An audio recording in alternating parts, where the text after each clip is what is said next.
अब खबर कोरोना से जुड़ी हुई। आपको बता दें कि देश में लगातार कोरोना के मामलों में तेजी आती जा रही है। कल महाराष्ट्र में 24 घंटे में 30,000 से ज्यादा मामले सामने आए हैं। वहीं पंजाब, गुजरात, दिल्ली, यूपी और अन्य कई राज्यों में भी हालात बेकाबू होते जा रहे हैं।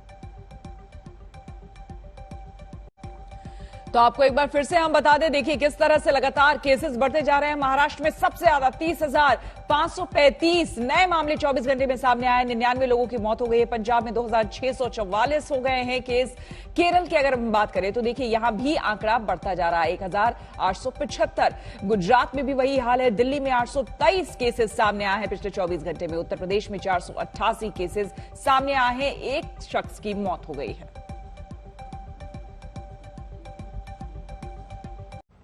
बांकुड़ा में पीएम मोदी ने बीजेपी का दम दिखाया तो मिदनापुर के कांठी में अमित शाह पहुंचे। अमित शाह इसलिए पहुंचे थे क्योंकि शुभेंदु अधिकारी के पिता शिशिर अधिकारी ने औपचारिक तौर पर बीजेपी का दामन यहां पर थामा था।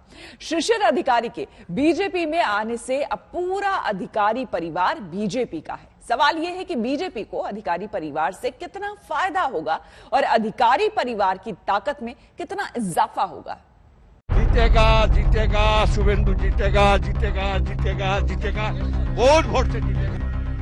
इस उद्घोष को सुनिए और ये समझ लीजिए कि कल तक जो अधिकारी परिवार ममता दीदी की निगहबानी करता था, वो अब ममता दीदी को आंख दिखा रहा है, बीजेपी का नारा लगा रहा है,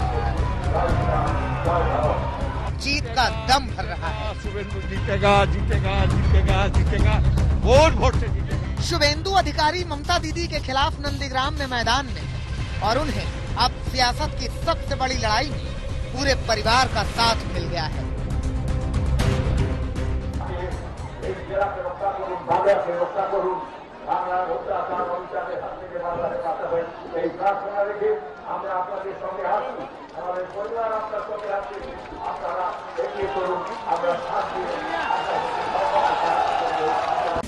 शिशिर अधिकारी के बीजेपी में आने से नंदीग्राम की जंग और जबरदस्त होने की उम्मीद है, क्योंकि नंदीग्राम समेत पूरे पूर्वी मिदनापुर में अधिकारी परिवार का जबरदस्त असर है। शिशिर अधिकारी ने अपना सियासी सफर कांग्रेस पार्टी से शुरू किया था। 1982 में वो कांठी दक्षिण सीट से पहली बार विधायक बने। टीएमसी का गठन हुआ तो शिशिर अधिकारी ममता बनर्जी के साथ आ गए और 2009 से लगातार 3 बार कांठी से सांसद रहे हैं। शिशिर अधिकारी के बीजेपी में शामिल होने को ममता बनर्जी के लिए बड़ा झटका माना जा रहा है, क्योंकि इससे मिदनापुर के साथ साथ मुर्शिदाबाद, उत्तर दिनाजपुर, मालदा में भी टीएमसी के लिए चुनौती बढ़ जाएगी। शिशिर अधिकारी भी दावा कर रहे हैं कि उन्होंने क्षेत्र के विकास के लिए ही बीजेपी के साथ जाने का फैसला किया है। मिदनापुर का पीपल का इंटरेस्ट में हम जा रहा है, अनएम्प्लॉयमेंट का इंटरेस्ट में एम्प्लॉयमेंट करने के लिए हम उधर जाए। शिशिर अधिकारी के पार्टी में आने से बीजेपी के नेता उत्साह में हैं। कांठी की रैली में शिशिर अधिकारी मंच पर अमित शाह के साथ मौजूद थे और उनकी मौजूदगी में ही अमित शाह ने फिर से पश्चिम बंगाल में परिवर्तन का दावा कर दिया।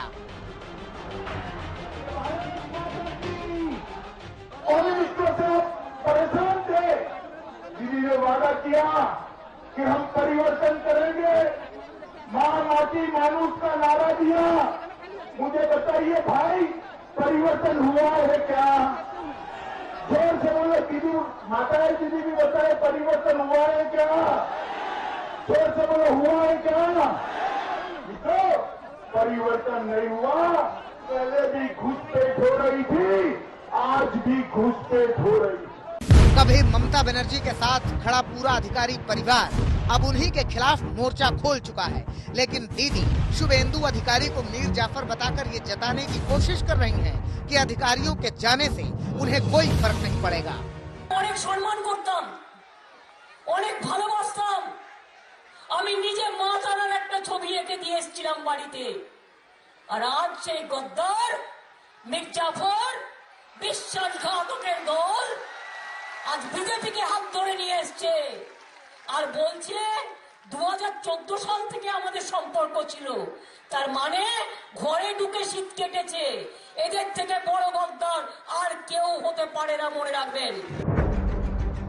देखना दिलचस्प होगा कि इलाके की जनता अधिकारी परिवार पर भरोसा जताती है या फिर दीदी को ही फिर बंगाल का असली अधिकारी बनाती है?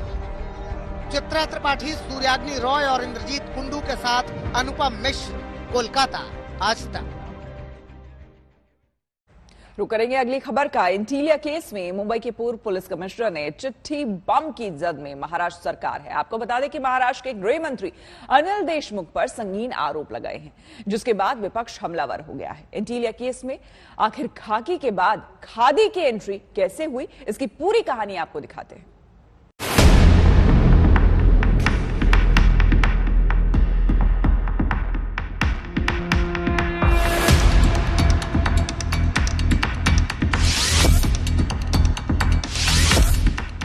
पहले सचिन वाझे की गिरफ्तारी, फिर मुंबई पुलिस कमिश्नर परमबीर का तबादला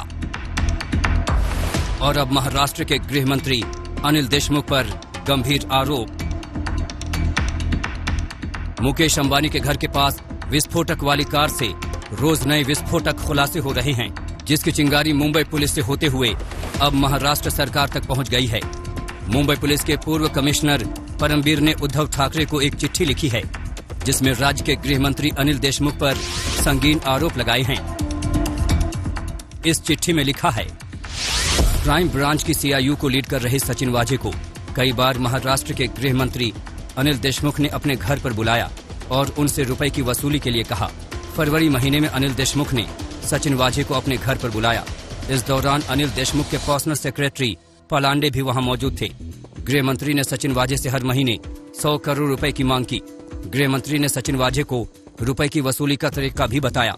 गृह मंत्री ने कहा कि मुंबई में 1750 बार और रेस्टोरेंट हैं, जिनसे 2-3 लाख रुपए भी वसूला जाए तो महीने का कलेक्शन 40 से 50 करोड़ रुपए हो जाएगा। गृह मंत्री ने बाकी रुपए और तरीकों से लाने को कहा। इस चिट्ठी बम ने पूरे महाराष्ट्र की सियासत को हिलाकर रख दिया है। विपक्ष ने महाराष्ट्र सरकार पर हमले तेज कर दिए हैं। ऐसे समय हमारी मांग है कि गृह मंत्री जी ने तुरंत इस्तीफा देना चाहिए। वो नहीं देते तो उनको मुख्यमंत्री जी ने हटाना चाहिए और इसकी निष्पक्ष जांच होनी चाहिए। या तो केंद्रीय एजेंसीज इसकी जांच करें और अगर इसमें राज्य सरकार को यह लगता है कि हमको केंद्रीय एजेंसी से नहीं करनी है तो कोर्ट मॉनिटर्ड इंक्वायरी इसकी होनी चाहिए। आजाद भारत के इतिहास में शायद ही ऐसा शर्मनाक पल आया होगा जब इतने गंभीर आरोप किसी सरकार पे लगे होंगे। सरकार की जिम्मेदारी होती है वो कर वसूली करती है, लेकिन महाराष्ट्र की भ्रष्टाचारी सरकार जो है वो जबरन वसूली कर रही है। एक एक मिनट इस सरकार का बना रहना लोकतंत्र का गला घोटने जैसा है। ये सरकार आज महाराष्ट्र की जनता के लिए और देश के लोकतंत्र के लिए एक खतरा बन चुकी है। ये खतरनाक सरकार है। परमबीर की चिट्ठी के खुलासे के बाद अनिल देशमुख की सफाई सामने आई, जिसमें अनिल देशमुख ने अपने ऊपर लगे सारे आरोपों से इनकार कर दिया।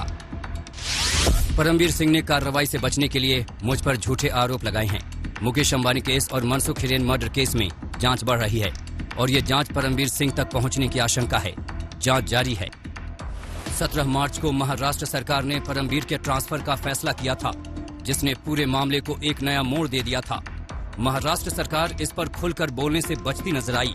वहीं आज के सूत्रों से मिली खबर के मुताबिक दिल्ली में शरद पवार और अनिल देशमुख की बैठक में भी शरद पवार ने अनिल देशमुख को गृह मंत्रालय से जाने के बारे में कहा था।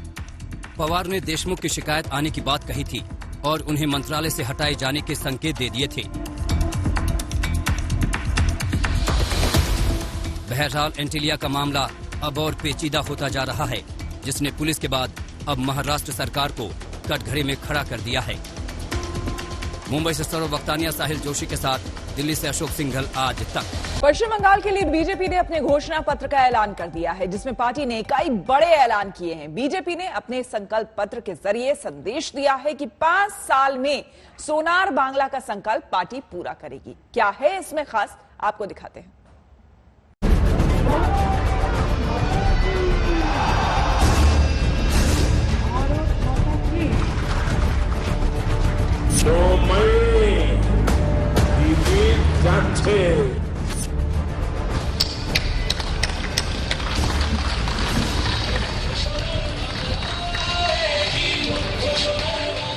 चुनावी युद्ध की रणभेरी तो बच चुकी, अब बंगाल में वादों की डुगडुगी भी सुनाई देने लगी।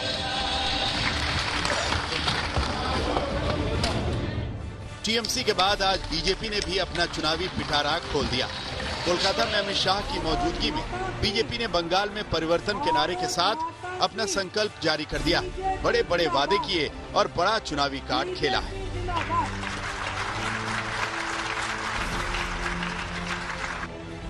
महिलाओं के लिए बीजेपी का बड़ा वादा है। सरकारी नौकरियों में महिलाओं को 33% आरक्षण, केजी से पीजी तक महिलाओं की पढ़ाई फ्री होगी, विधवा पेंशन 3000 रुपए प्रति महीने की जाएगी। इसके साथ ही पब्लिक ट्रांसपोर्ट में महिलाओं के लिए आना जाना फ्री होगा। दलित और आदिवासी छात्राओं को आर्थिक मदद दी जाएगी। दूसरा बड़ा वादा, किसानों के बैंक खाते में सीधे 18,000 रुपए ट्रांसफर करेंगे। भूमिहीन किसानों को 4,000 रुपए की सहायता मिलेगी। तीसरा बड़ा वादा, बंगाल के हर गरीब को आयुष्मान योजना से जोड़ेंगे। ममता पर बीजेपी तुष्टीकरण का आरोप लगाती है। मकसद हिंदू वोटों का ध्रुवीकरण करना भी है। पार्टी राज्य के 5.5 करोड़ बंगाली हिंदू वोटरों में अपनी पैठ मजबूत करना चाहती है। इसकी झलक प्रचार और चुनावी वादों दोनों में साफ साफ दिख रही है। बीजेपी ने ऐलान किया कि पश्चिम बंगाल में अगर उनकी सरकार बनती है तो प्रदेश में बेरोक टोक हर धर्म का त्योहार मनाया जाएगा। पुरोहितों को 30,000 रुपए महीना वेतन दिया जाएगा। मंदिरों के नवीनीकरण के लिए 100 करोड़ का फंड जारी होगा। बीजेपी ने तुष्टीकरण और घुसपैठ को मुद्दा बनाया। बीजेपी ने वायदा किया कि सरकार बनी तो तुष्टीकरण बंद होगा, घुसपैठ को पूरी तरह रोक देंगे। कि व्यक्ति क्या सीमा पार से परिंदा भी पैर न मार पाए, इस तरह की सीमा सुरक्षा की व्यवस्था। घुसपैठ को पूर्णतया बंद करने का काम बनने वाली भारतीय जनता पार्टी की बंगाल सरकार करेगी और समयबद्ध तरीके से बॉर्डर फेंसिंग को स्ट्रेंथनिंग करना, आउटपोस्टों को स्ट्रेंथनिंग करना, सीसीटीवी सर्वेलेंस से थानों को जोड़ना और थानों की घुसपैठ जब होती है तो जिम्मेदारी तय करना पत्र बीजेपी ने बनाया है। अनुपम मिश्रा के साथ आज तक ब्यूरो। कल शाह ने संकल्प पत्र जारी किया तो फौरन टीएमसी सांसद डेरेक ओब्रायन ने कह दिया कि एक गुजरात का रहने वाला जिसके दाहिने तरफ मध्य प्रदेश का निवासी बैठा हो, वो घोषणा पत्र जारी करते हैं और फिर सोनार बांग्ला बनाने के लिए हिंदी में पूरा भाषण देते हैं। इसके लिए टीएमसी ने बता दिया है कि वो बीजेपी को घेरने में पूरा दम लगा देगी।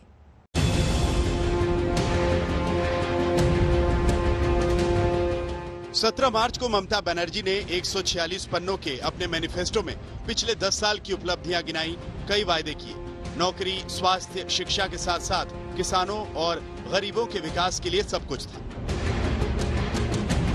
4 दिन बाद आज बीजेपी जब अपना मेगा संकल्प पत्र लेकर आई तो लगा कि बंगाल में परिवर्तन की आंधी आ गई। ममता से वादों की रेस में आगे निकलने की कोशिश साफ दिखी। बीजेपी ने ममता बनर्जी को तुष्टीकरण के चुनावी पिच पर फिर क्लीन बोल्ड करने की कोशिश की। बीजेपी ने बंगाली हिंदू वोटरों को लुभाते हुए बिना रोक टोक धार्मिक समारोह करने के तार छेड़ दिए। यानी बीजेपी के संकल्प पत्र का ये संकल्प हिंदू वोटरों के ध्रुवीकरण की मजबूत कोशिश समझा जा सकता है। ममता अभी सामुदायिक दुर्गा पूजा आयोजनों के लिए 50,000 रुपए की सहायता देती है।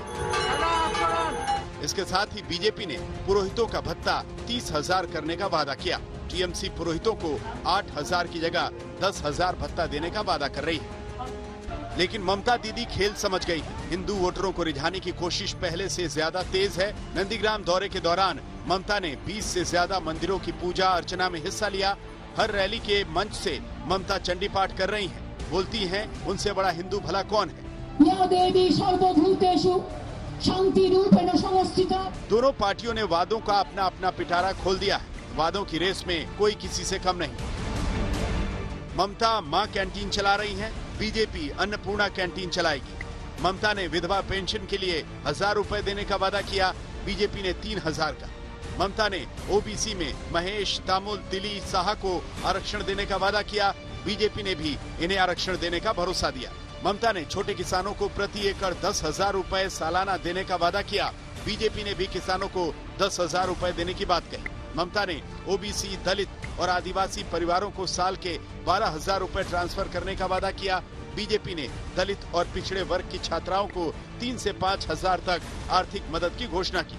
ममता कह रही हैं छात्रों को क्रेडिट कार्ड देंगी, बीजेपी कह रही है छात्राओं की पढ़ाई फ्री होगी। ममता का 25 लाख घर बनाने और हर घर साफ पानी का वादा है। बीजेपी 11,000 करोड़ का सोनार बांग्ला फंड बनाने का ऐलान कर रही है। यानी मुकाबला जबरदस्त है। बीजेपी का हिंदुत्व कार्ड हो या फिर सोनार बांग्ला का नारा टीएमसी कार्ड के साथ तैयार है। मैनिफेस्टो में सब जगह को लेकर सब कुछ मिलेगा और स्पेशली फॉर महिला के लिए जो 33% जो संरक्षण किया है और जो महिला बस में अगर जाएगा वो भी फ्री कर दिया। बहुत सारा महिला के लिए किया है, KG to PG पूरा फ्री एजुकेशन बहुत ही बढ़िया है। किसानों के लिए, युवा के लिए, गरीबों के लिए, सबके लिए, पूरा परिवार के लिए। ये मैनिफेस्टो वो लोग बोलते हैं एश्योरेंस, लेकिन हमें तो लगता है ये जुमला है। 14 साल में वो लोग बताए थे कि वो लोग 15 लाख हर परिवार को देंगे, लेकिन उन्होंने नहीं दिया। उन्होंने बताए थे कि वो 2 करोड़ नौकरी हर साल देश के लोगों को देंगे, वो बताए नहीं है। वो अभी बोल रहे हैं कि वो CAA बांग्ला के कैबिनेट में अप्रूव करेगा, ये भी जुमला है। 10 साल बंगाल। बीजेपी ममता पर तुष्टीकरण का आरोप लगाती है। ममता मंच से दुर्गा पाठ करती है। बीजेपी मथुआ समुदाय को साधती है। टीएमसी CAA का मुद्दा उठाती है। बीजेपी घुसपैठ पर घेरती है। टीएमसी कहती है केंद्र में बीजेपी सरकार है, घुसपैठ क्यों नहीं रोकती। टीएमसी आदिवासी और दलितों को चुनावी वादे करती है। जाति का यही कार्ड बीजेपी भी खेल रही है। बीजेपी सोनार बांग्ला का नारा देती है। टीएमसी बदहाल आर्थिक हालात का आईना दिखाती है। दीदी और बीजेपी के बीच इन महीन चुनावी चालों को समझना आसान नहीं। देखते जाइए, परखते जाइए, क्योंकि पूरे 5 साल बाद आकलन करने का मौका जनता जनार्दन के पास आया है। अगर हम बीजेपी के संकल्प पत्र की तुलना टीएमसी के मैनिफेस्टो से करें तो इसमें 5 चीजें महत्वपूर्ण हैं जो लगभग बराबर हैं। अगर पुरोहित भत्ते की बात करें तो वो लगभग एक जैसा है, हालांकि उसमें थोड़ा रुपया बढ़ा दिया गया है बीजेपी की ओर से। विधवा भत्ता की बात करें तो वो भी दोनों ही पार्टियों के मैनिफेस्टो में दिखाई दे रहा है। इसके अलावा ओबीसी आरक्षण है और अन्नपूर्णा कैंटीन बीजेपी ने नाम दिया है तो ममता बनर्जी मां कैंटीन के नाम से चला रही हैं। महिलाओं को आरक्षण बीजेपी ने भी दिया है और महिलाओं के लिए जो सुझाव हैं, जो योजनाएं हैं, वो ममता बनर्जी ने भी जारी की हैं। कैमरामैन रक्तिम के साथ अनुपम मिश्र, आज तक, कोलकाता। नौकरी, रोजगार, बंगाल की पहचान बनाम ममता का विकास कार्ड, दोनों दलों के घोषणा पत्र को आमने सामने देखें और समझें कि किस पार्टी के तर्कश में क्या है। संकल्प है देश में 16 से ज्यादा राज्यों में जिसकी सरकार है वो पार्टी का ये संकल्प है, जिसकी पूर्ण बहुमत की सरकार 2 बार लगातार 30 साल के अस्थायी काल के बाद भारत में बनी है।